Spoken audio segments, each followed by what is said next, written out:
So, who doesn't have content management problems? Everyone has, right?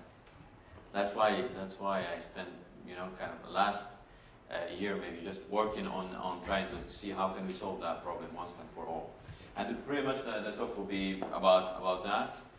So the 10 fundamentals of fixing modern content management problems. And we'll see like all of these are obvious. Surprisingly, no one has done any like all of these together, right? So let's start by, well, myself. I'm Sadek Drobi. I co-created the Play framework on the JVM, which basically brings functional programming into web programming to the JVM and reactive web programming to the JVM for Scala and Java.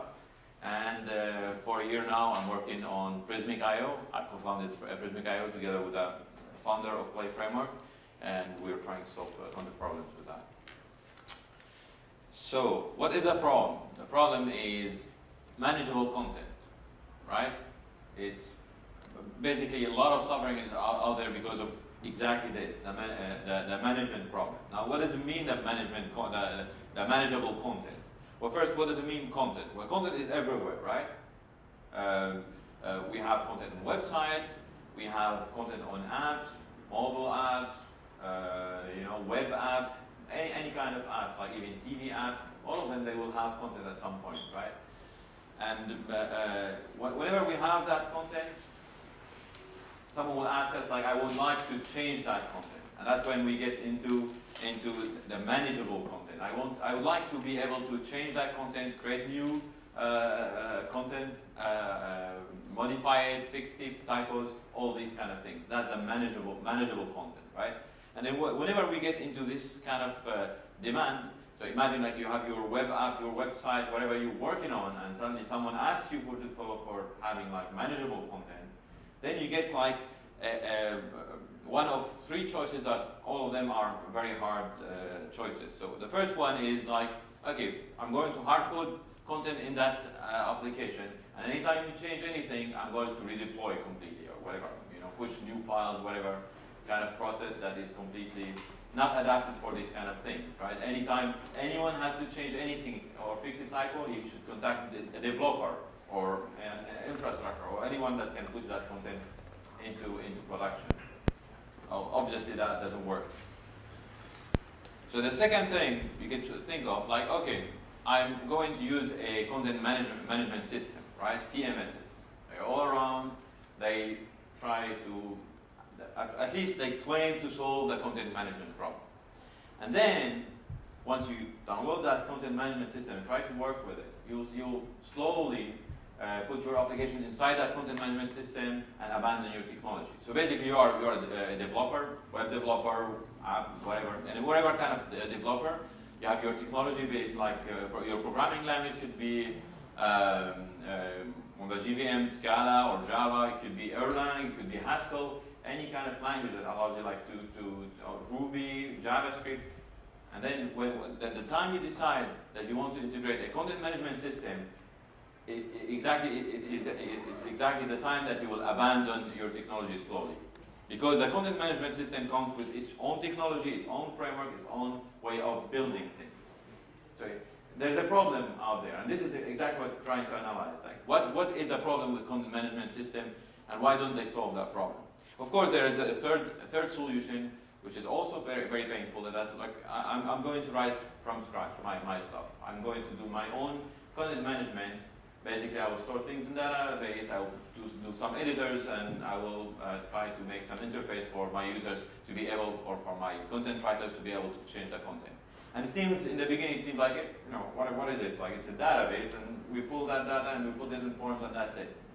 And naively, you can start with these kind of ideas to implement your own content management system until you discover that it's really not that easy, and it's much harder than it looks like. Because there are problems actually we need to solve there. So now we get into the question like why CMS don't leverage their promises. They promise to solve the content management problem. What is the problem with content management system and all of them that we know of today? Well, there is a fundamental focus problem. Okay, it's an existential problem.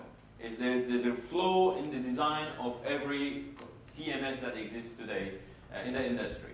And that is, so they try to help you design websites. They try to help you build apps, build iPhone apps, build whatever apps, mobile apps. They try to do kind of the wrong thing, right? They try to focus on constructing, and this is a historical problem. Basically, like much area when we started doing like websites and so on, building a website was something like not that common, you know, like you don't know what the technology to use for doing that, and that was a long time ago. And then like CMS will tell you, like, I promise you just drag and drop things, and you will get your design, your website design, right? That started with a lot of tools by then, and we still continue on that misconception. That content management system is about building websites or building things, but it's not actually. So basically, that if I take that first promise and apply it today, it means like CMSs today should be designing mobile apps, and they try today. That's their marketing. Like we can do mobile apps, or we can do flat design. We can do whatever. You know, we can build things just by drag and drop. So basically, when you try to hear these promises and try to implement with that, you will find yourself building your applications inside the CMS. So you'll take whatever CMS exists today, Drupal, Joomla, whatever it is, and then you will start being your business logic inside that CMS with a CMS technology. And the CMS technology, with its modules, its complexity, you spend all your energy trying to understand their way of doing stuff. Because, again, they're focusing on the wrong thing. It's a problem of focus. They're focusing on building stuff instead of the focus that they should be doing, which is managing content. So, and guess what? Designer and developer is a full-time job. I mean, building things is what developer does. Designing things is what designer does. So a content management system should not be solving these things. Okay? And you know, design, like a developer will pick like his favorite technology, whatever, like it happens to be in that particular day, that is adapted to what he's trying to do. Basically, if I'm writing for iOS and I don't want to write any web, I could just go ahead and write native apps, or you know, in Java with Android, or you know, I could write it in Haskell. And that the CMS should not be telling me what technology to use. That's my choice. I'm the developer, and I'm the building, and I will use technology I want for building my stuff. And also design, in the design side, the problem is similar, because every month we are hearing about new things in design. Like we started, like we were doing like a lot of shadows and panels, and then we started saying like it should be flat designed and like long shadow and whatever. Every day, and you know, parallax design, all these trends into design, they will keep changing. Now the CMS, by claiming to do the design, they will keep trying to run behind these trends, right? Trying to run behind the design trends. And they will never succeed. It's way too fast. You know, today what's happening in the browser, in the JavaScript, in CSS, it's impossible for a CMS company to run behind that and to suggest you a tool for building website that leverages all these opportunities, design opportunities, right? So, as we told, it's a fundamental focus problem. And basically, they should be rather doing one thing and doing it good, which is managing content, right? And that's what the name is made for, like content management. It's not website building systems or whatever other thing, it's content management. So they should be focusing on content management. Now we need to define what content management, because since everyone forgot about how to define content management. What is content management, right? And that's what I'll be talking about like later. So the first thing we need to do, and it's obvious by now, the first very thing that we need to do for solving the content problem is to decouple content from presentation. Okay? Presentation is something, and content is something else, right? And whenever I have content, then I can pull that content and display it the way I want, okay? Using my favorite technology, of course, right? Because we separated that, okay? We don't put style into the content. We just structure it. We give it structure. And more structure I give, more manageable the content, more flexible the content will be for the presentation side. So it's very simple. By decoupling these things and structuring our content, we give a lot of opportunities for presentation. Even if I want to change design, I want to change things, I want to present different places. Structured content can help me in that, and we will see even like more about it. So again, we structure content and manage it, and let developers and designers decide how to do the presentation, how to integrate that content in their product, whatever it is. Okay, and that's where the title comes from. So basically, what we should be doing rather is having the content management side, which is the writing room, where content managers or content writers will go and write their content, modify it, experiment with it, do all what they have to do in that particular place. And then open an API that allows developers to query that content in all different ways and pull that content and display and present it with their own technology. Right? Very simple. So basically, the first thing we did is abandon the presentation. Content management system should not be doing presentation. That's the first thing. And then we should be rather caring about how to manage content and solve content problems for content writers, and put an API which will be the interface between the presentation and the content repository, or whatever we want to call it. Okay? Now there are different things that we need to solve with that concept, right? The content management problems. We need to solve the content management problems, as I would say. So as I said here, so a writing room to help content writers write and experiment with content ideas, and a powerful content query API that will enable developers to do all kinds of queries on that content, because we structured it. So here are the fundamentals that I think are very important to solve the content management problem. The first thing is that, so what we're saying is that we need, anytime we have content, okay, involved, we need to try to structure it. Now, what does it mean to structure content? Basically, instead of having a WYSIWYG that just will have everything inside some HTML or something, we'll break it up into fragments, right? So we have content, we break it up, break it down into like different fragments. So if I have a product, let's say I have this product, okay, it's a cupcake. Now, of course, I can have all of that in some way in a WYSIWYG that has just HTML or whatever, HTML mixed with style. But also what I could do is break it into fragments.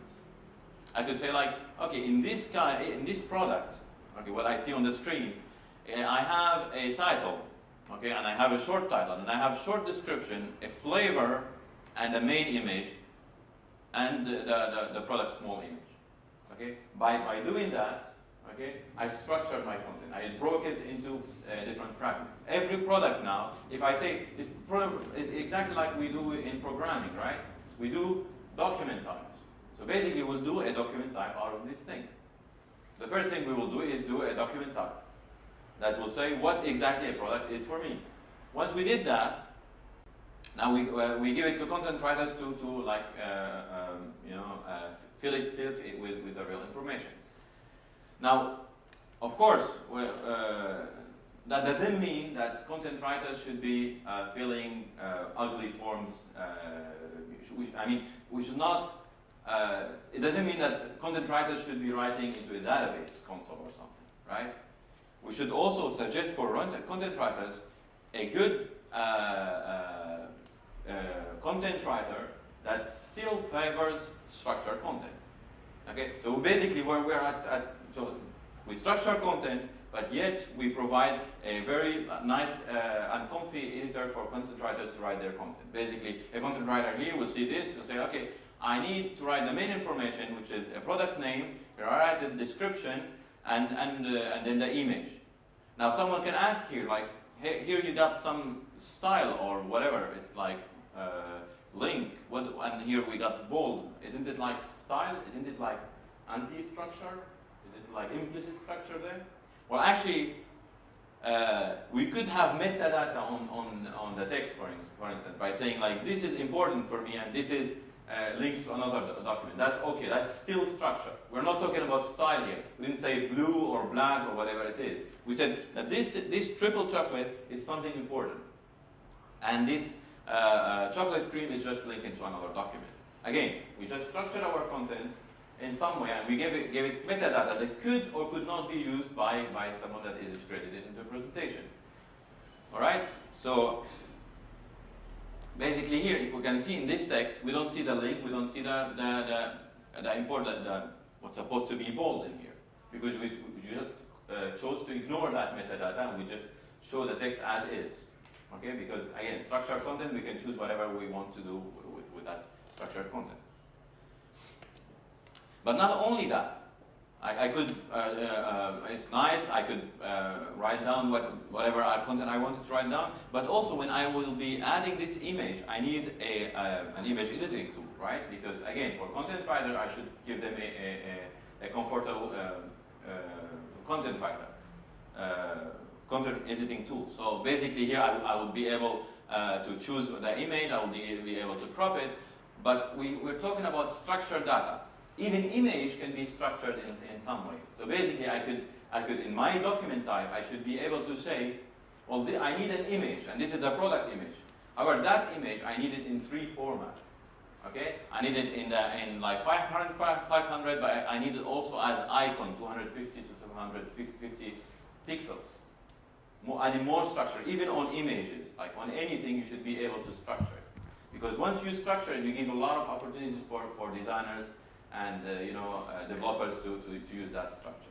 Okay, so the first thing is, and once I did that, I could present the same product that I presented this way here. I could present it in a different way, just the icon, for instance, because it just it's just like that, a data type. It's just like a data structure, and I pick up whatever I want from it. Okay, so here I'm presenting all the products in the same way that it's the same product that I only wrote once, right?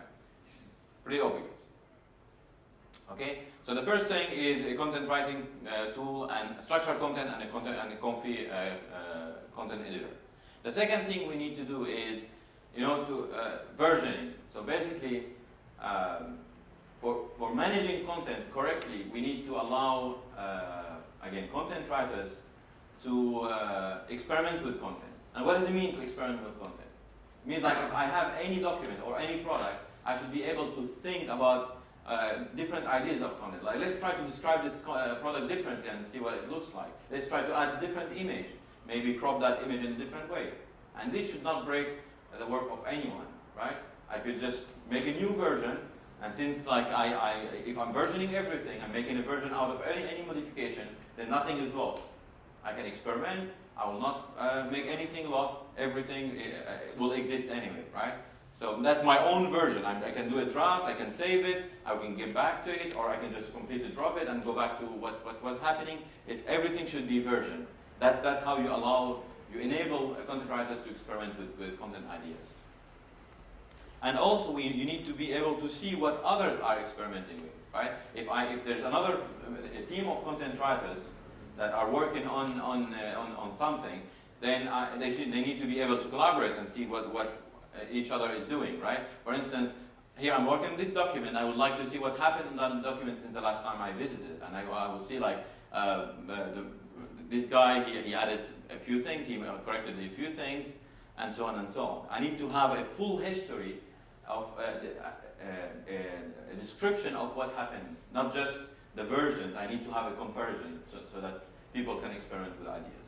So it's very important to have versioning and change tracking tools for a content management tool to be useful.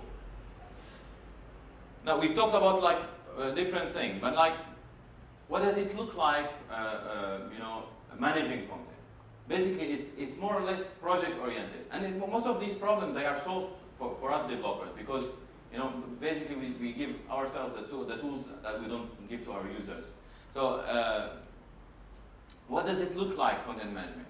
It's very project oriented. Basically, someone will get into like the content repository and say like, today I'm going to write a new release. There is a new product, the new iPad or a new whatever, and I want to make a lot of changes in the whole website. And all these changes are related to one thing: is the new product release. Or imagine I'm opening a new shop for my chain, and what I need there is like I need to make a lot of changes all over the website, maybe some links, some modifications of some text all over the website. But all of these are linked to one project, which is opening a new shop. Okay? Or maybe my project is just fixing typos, and that will be a project on its own. So we need to organize changes, not like in the way they are done today in content management systems, but rather not in an exploded way, but rather we should group them into projects. Okay? Because that makes sense. That's what content management should be, right? Someone will start a project and everyone will work to it. It's pretty much, I guess most of you guys know about Git and GitHub. Like, it's pretty much like a branch or something, right? We have a branch and we work together on it, and once it's ready, now we publish all these together, right, at once. We don't need to like schedule 10 changes, each of them schedule it for Wednesday at noon, because then when I have to change that date, I have to change all of these things, right? It should be one project that contains a lot of changes, and I push them all together at once. So basically, this is what we have in here. You have, for instance, the San Francisco grand opening. So this pastry shop is opening a new shop in San Francisco, and then everyone will be working on modifying all these things, all kind of contents in the website to integrate the fact that they're opening that thing. But until they publish that release, it doesn't exist. It's not published, right?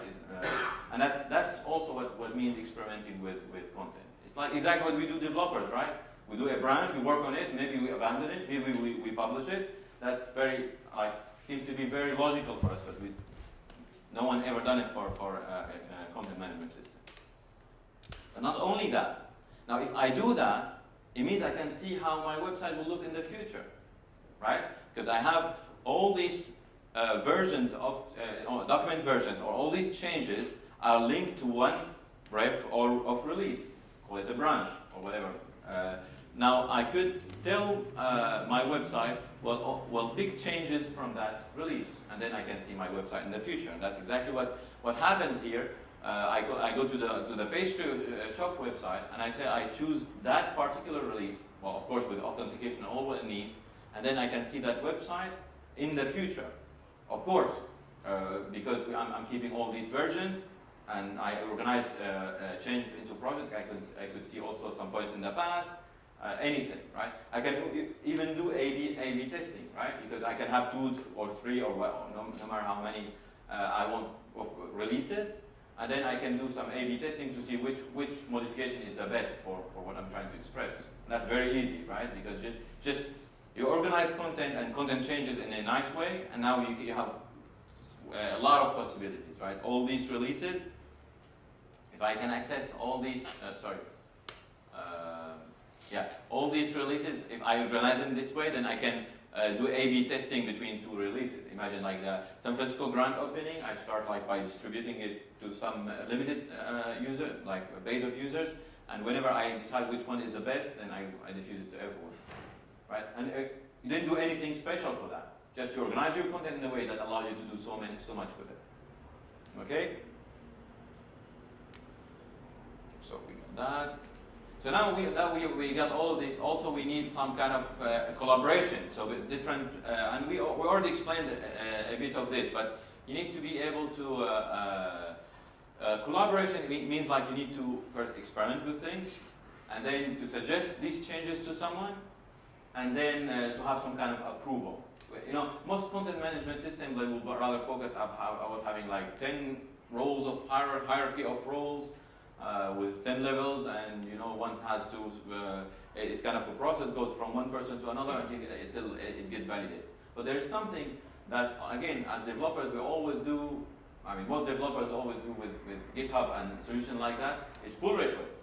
Which means like, I could, here in my example, I could have a release, okay, which is a project for doing, let's say, like the new San Francisco opening, and then content writers will change things and will push it into that release. Or suggest it to that release, because maybe they don't want to push it in the release, but they would say, I suggest that this could make it well into that project. And then someone could approve it or not. And that's all what you need for a workflow, right?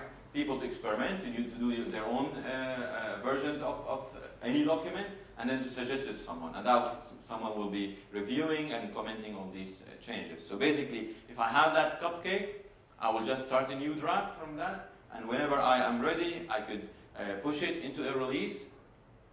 Someone that is managing the release will be able to see notification, see the change, and approve it or not, and maybe even comment on it, asks for more changes to be able to approve it and include it in that release.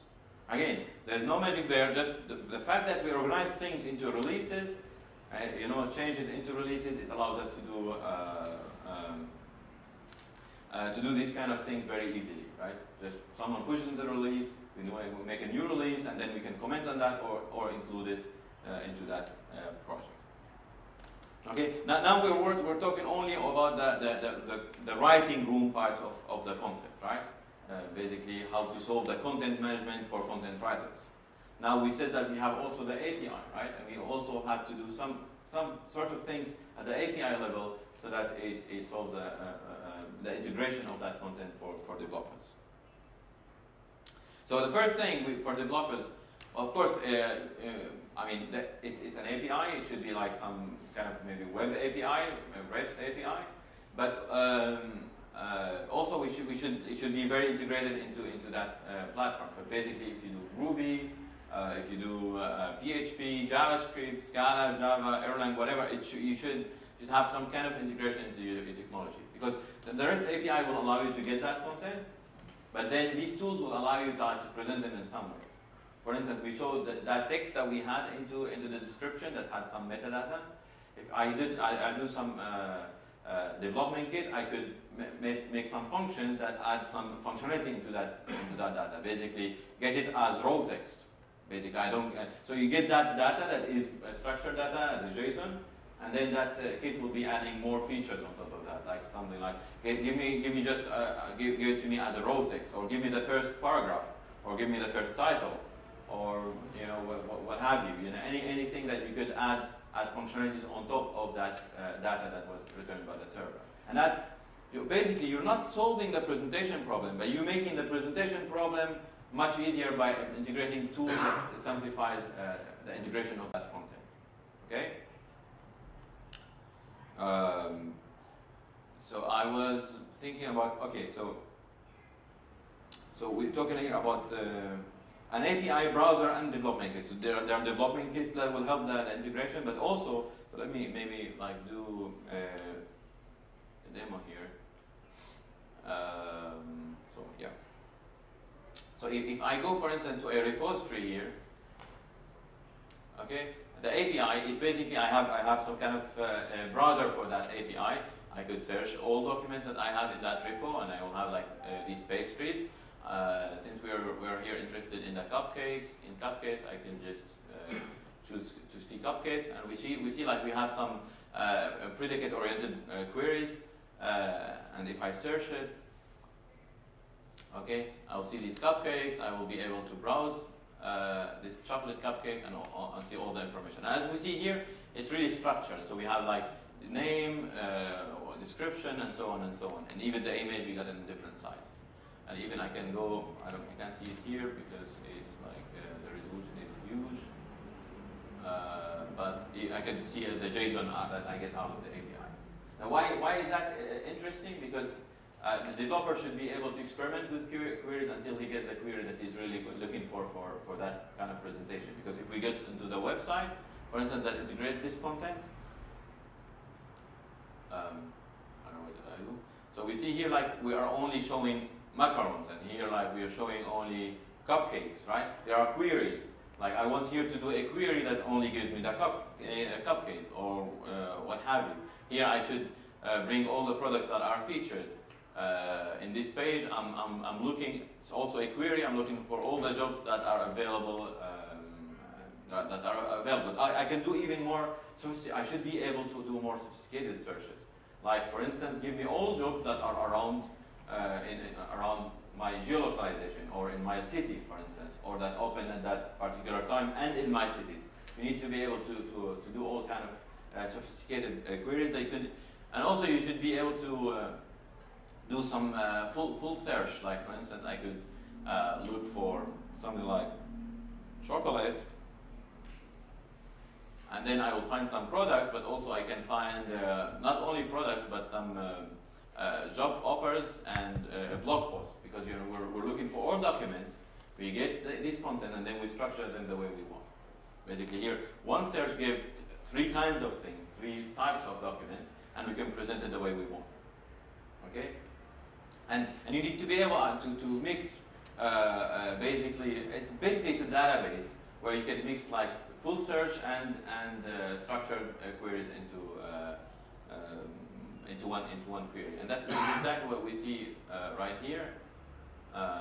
Basically here we're saying like I want a document for which the type is product and it's tagged as cupcake, and here I will add maybe another which says I would like to full text search in document, any document I want to search chocolate.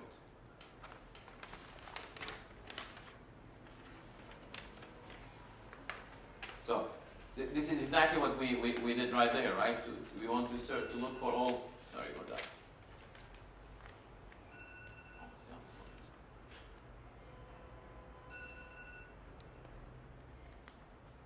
So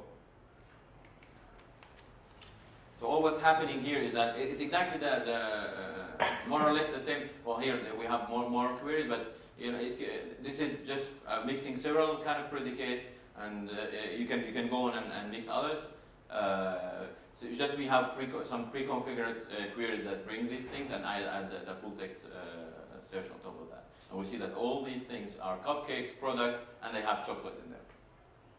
Okay, so basically, as a developer, I will go ahead and experiment with my queries, and at some point, I'm all satisfied. I will copy these queries and put them in my code. That's it. I got my query. Now I just need to get these documents and to loop through them and to present them, and that's it. Whatever my technology is, right? There is nothing technology related in there. So that's why an API browser is important for this kind of content management solutions. Yeah, we do these predicates, and have to. Yeah, and we saw like a full text search query. And basically, the more structured your content is, the more opportunity you give to your developers and designers. Okay, because we see like I could just pick up the image and put it at some place, a different size. I could also even pick up the right size that I want for what I'm trying to do. Because we see in this example, exactly the example that I was showing right here, we show that the same product is presenting in the search result as well as in this page. We can see it here. Well, we don't see it here because it's featured here, but if I see all the products, I will also see it in here. So it doesn't matter, right? No matter how many times you have that product, if it makes sense, it makes sense. So even, for instance, if I can open maybe one job, I will find the same product in there. So maybe this one. There are some jobs that will be relating some products. Yeah, doesn't matter. Okay. Now this is okay. So the more structured the content is, the more opportunities there are. Not only structured content, that's one thing is structuring content, but also we should have linked content. Basically, some document will be linking another, that will be linking other content. And that also gives opportunities for showing like products that are related to the blog post, okay? Or blog posts that are related to this product, or jobs that are related to a product, or product related to the job, whatever it is, right? It's connected data. That should be connected among it. And that's, since we are linking this data not through like external URLs, but through document URLs, it gives us the opportunity to present it in that particular way that I just showed.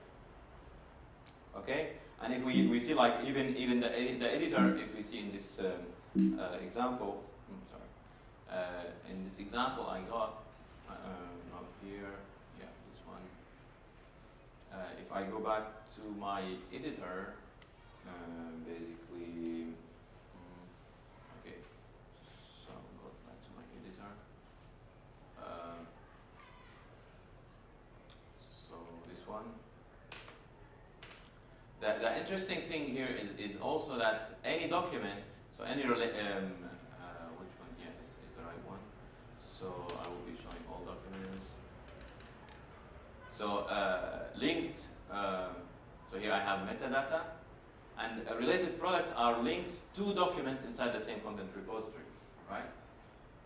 And the way you link them afterwards is the front end. Now here just we're saying that this product has related posts, this blog post, and they have related products, these two products, right? And I can go ahead and for instance, if I want to change, I can go ahead and change. If I'm in the draft, I can change this and to point to any other document that exists in that repository. This connected data idea is extremely important for managing content.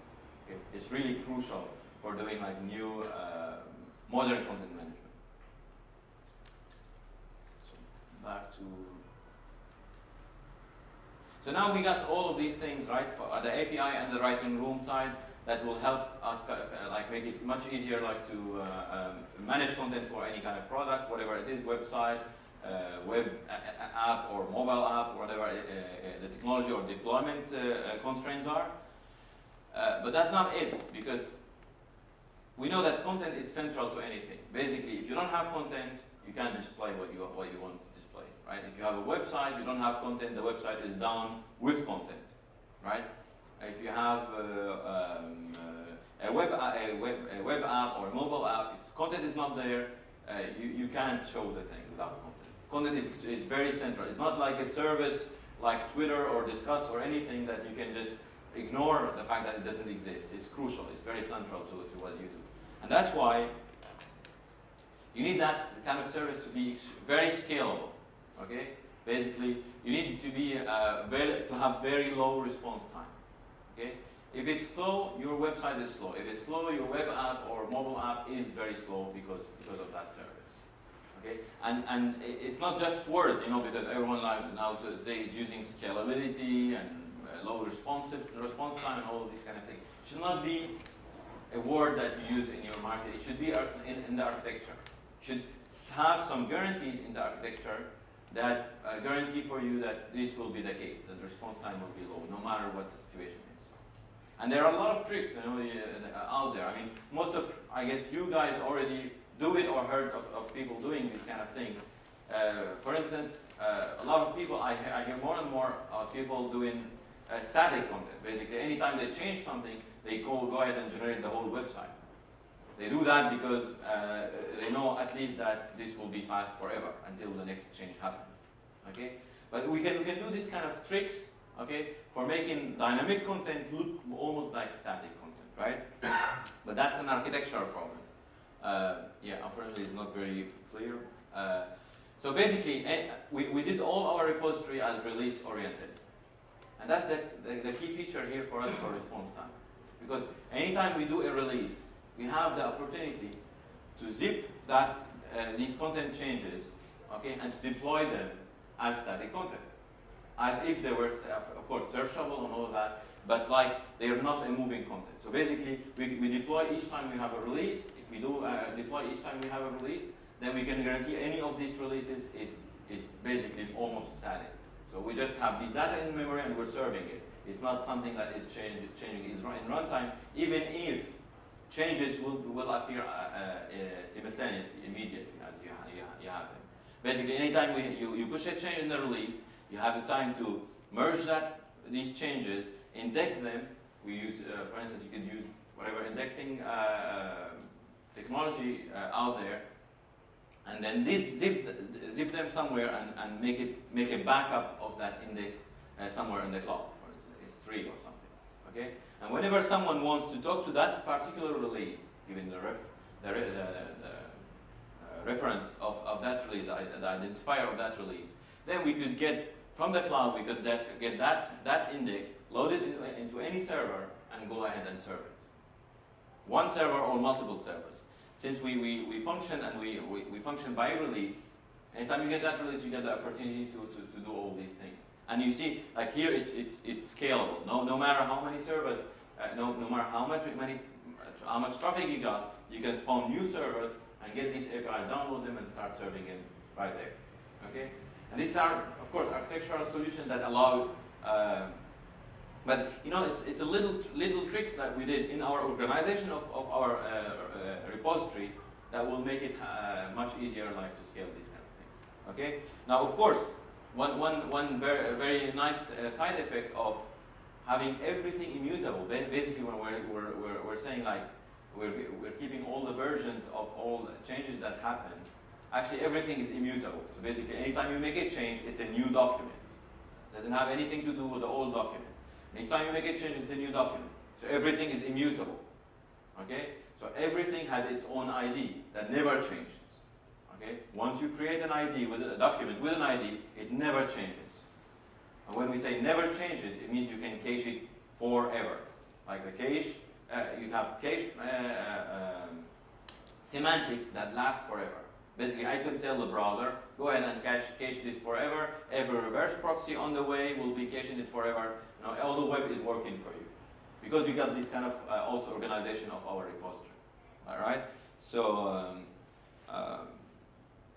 yeah. So, also the releases are immutable themselves. Because each time you change a release, you get a new ID. And the same thing. So, it's also immutable and also has cache forever semantics. There's only one thing that is not cached forever that you should be checking quite often. It's basically the main index. It's basically the thing that gives you all these IDs. The thing that will tell you like there's a new release, for instance. And that's the only endpoint that will not be cacheable. If nothing changed, everything is cached forever. Not only from the side of the service, but also from your side, from the client side. You can go ahead and cache them, never go to the server again if there's no change. And of course, the checking for change, you can do it asynchronously, so you don't have to worry about that. So how am I doing on time? You have about just under 5 minutes. 5 minutes, yeah, good. And of course, we talk about like high availability. We explained it already. Like we have this anytime like you want more traffic, you spawn new servers, and you get this. Releases, zips, like indexed releases, and you deploy them on that server, and you're up and running for serving that API. Of course, when you talk about content, if you are like serving different repositories for different clients or different projects, you need to make sure that you're handling security in a very serious way.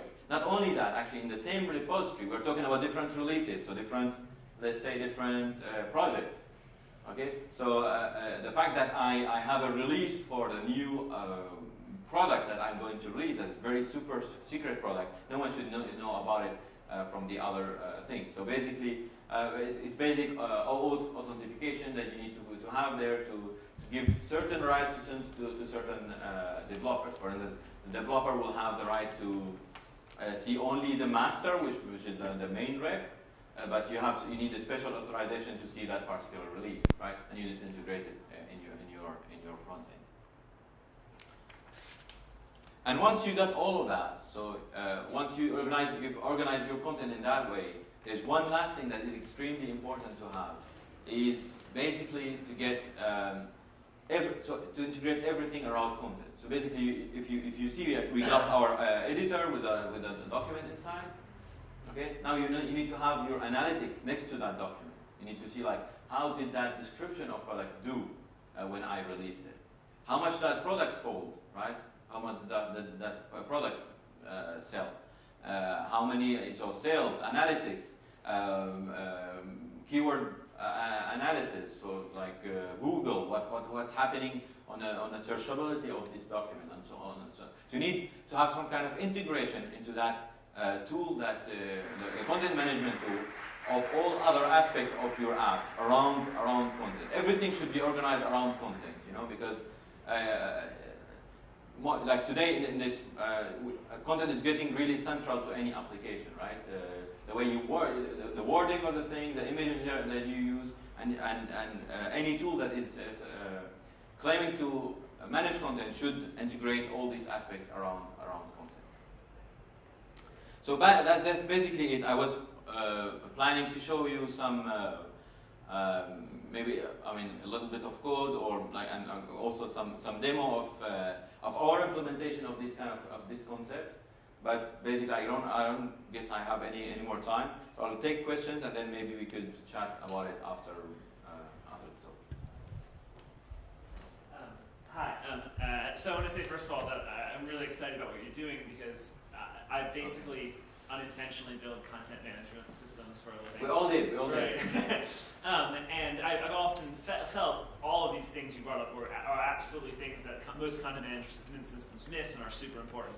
But I wonder if you aren't taking the idea quite far enough, in the sense of you talk all about getting the content out, but it seems like there's just as much of a lack and a kind of need for ability to put content in. So I work for the New York Times, and one of the big problems we have is every single desk wants to be able to edit the content differently. Our photo desk, right, they want to be able to edit captions, but they don't really need the fine-grained control over things. But they need to be able to go through hundreds of thousands of photos very quickly. So they need a different set of tools, right, for the content editing, right, than, say, our copy desk, which needs, really fine-grained track changes on the letter, be able to change font sizes. This is a big thing they want.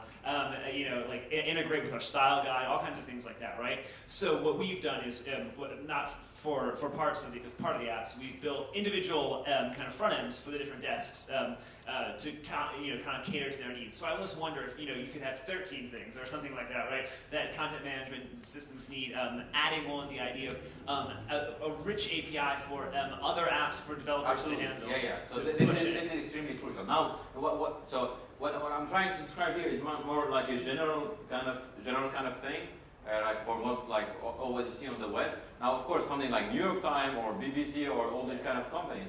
Of course, I mean this is extremely crucial to have some integration into editing system, because what you can suggest is always limited. Like you can solve some kind of problems, but then others will be rather entering content with some graphs or some different ideas, because that exactly makes sense to enter it that way. So you need some way of defining different primitives, data primitives. We have, of course, here we have colors, we have things, but then there are a lot of other things lacking, and we can't provide all of that. You need some kind of extensibility to define new primitives and new editors for these primitives or for existing primitives. So that's it. I will add it to that. So the 11th is extensibility for editing. But that's exactly, I mean, when you go enterprise, then it gets like much harder. The problem gets much harder and more interesting, of course. But of course, like web and integration, web integration and extensibility can solve a lot of these problems. So what we have thought about it is that we want to have something we call apps, and apps will be able to plug into the editor and suggest new ways of managing, like doing things, editing things. We're running short on time. Can I have here, just one last question? I think if it's okay, could we ask questions do it offline, so I'll get the question. But thank you. thank you very much. Okay. I appreciate it.